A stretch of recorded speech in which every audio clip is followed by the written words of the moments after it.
Қайырлы ақшамлар, бүгін декабрінің 31-і 2015 сенесінің сонки күні. Қырмышғалының есе 673 күніdir. Эфирде заман сіздерінің студияда мен Шевкет Наматулаев селямлайым. Ярмада кенеде ұшықсыз, яңы елні чырақларнен кезлев, сақ, Орқапу, Ақшех, Джурче, Жанкой, Шер ве районлары қаршылай біле. Қырымға Украинадан келген Каховка Титан ағылында кетірген директнің бірі йықылған. Херсон полициясы білдіргенне көре директні патлатқанлар. Қырымнан Чешет шерлерінде ұшықны жедвел бойынша бері башладылар. Ақиярда есе троллейбуслар өз ішіні тоқтатмаға мечбур oldu.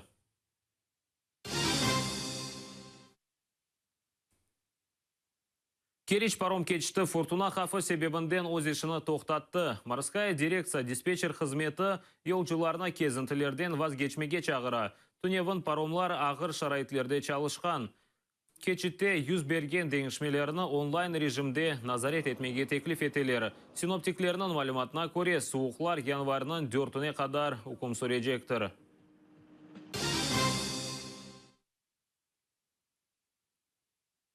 Қырымда банкоматларға бұйық невбетлер тізіле. Инсанлар январының бірінден карталарындан Украина кредит боржлары үшін пара алынмасын деп, параларны карталардан чықаралар. Аргументы недели Крым білдіргенне көре, елінің башындан инсанларының базы банк есабатларындан изінсіз шекілде пара алына біле, амма бөле махкеме қарары да yok.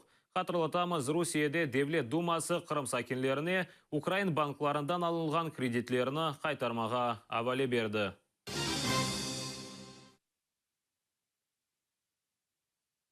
Русия тарафдары олған Қырым әрекеті Бірлешкен Миллетлер Тешкілятына мұражат язған. Қырым блокадасына шикает ете. Тешкілят елбашысы Ремзи Ильясов ООН кәтібі Пан Гимунға язған мектубінде вазиетні теренже огреніп кереклік қарар алмаға теклиф ете.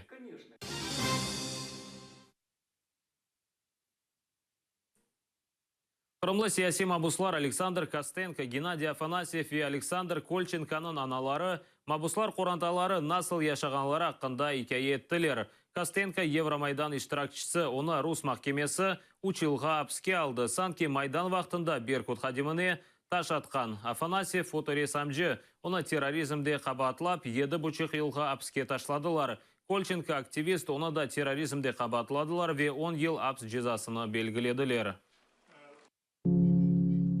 Это преподносилось так, что Саша майдановец, экстремист, террорист, кто там еще, как они их, правый сектор, свободовец и так далее.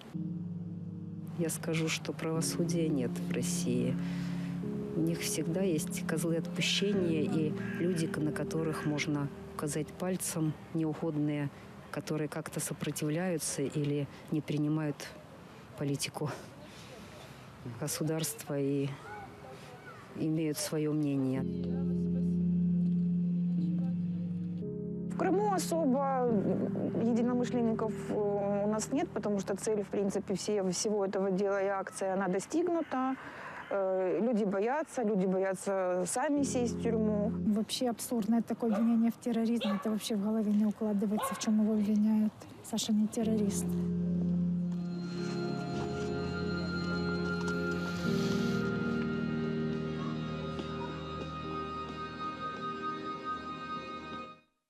Кереш ветеранлары еминлер референдумдан сон оларыны ташладылар. Бұ ақта ветеранлар өткерілген ел баш топлашуында білдірділер. Ветеранларға шымды девлет бюджетінден ичбір капық айырмайлар. Ветеранские организации почти около 10 лет содержались за счет бюджета городов. А Крым, мы только год как вошли в Россию, и когда им сказали, что нужно экономить деньги, которые дает Россия, а на чем экономить? Да на ветеранах. Это что, не так? Ветераны, которые именно вот это поколение создали, которое пошло на референдуме. Это наши дети, это наши внуки, это наши правнуки. И что? И на выборах, какие были, вся организация стояла за то, чтобы поддержать партию «Единая Россия», которую возглавляет Путин. Партия «Единая Россия». Вести себя так к старшему поколению нельзя.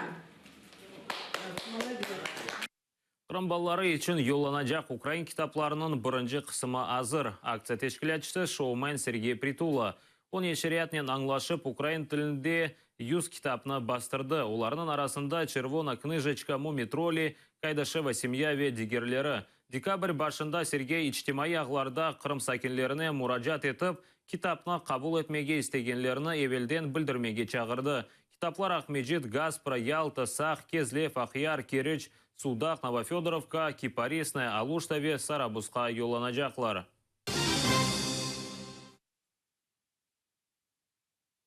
Русияде Путин қоқысы пейда oldu. Лейдерс парфюм компаниясы Путин адлы қоқы чықарды. Қоқынақ Русиялы парфюмер Влад Рикунов ишлеп чықарды. Радио Свобода мұхберлері Путины боғамыз адлы акциясына кечірді.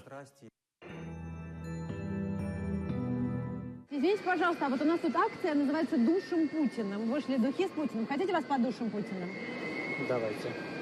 Вам не задушить Путиным. Хотите, мы подушим вас Путиным? Это вот духи с Путиным. Давайте. Аккуратно. А ну-ка, после... Честно сказать, очень дешевый. Одеколон дешевый. В Чечне точно они уйдут на расхват. Мы за единую Россию. Россия хорошее государство, мы всегда будем его защищать. Мы не курсанты. Спасибо.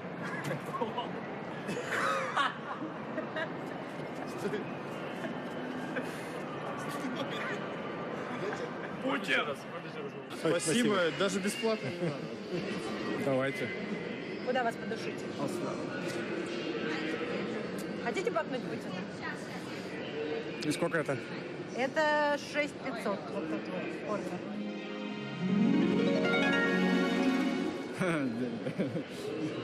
Спасибо. До свидания. Сталин пахнет Путиным. Да, Сталин? Спасибо. Чем пахнет Сталин? Путин. Представляете, мы подушим вас, а вы превратитесь в Путина. Что изменится в стране?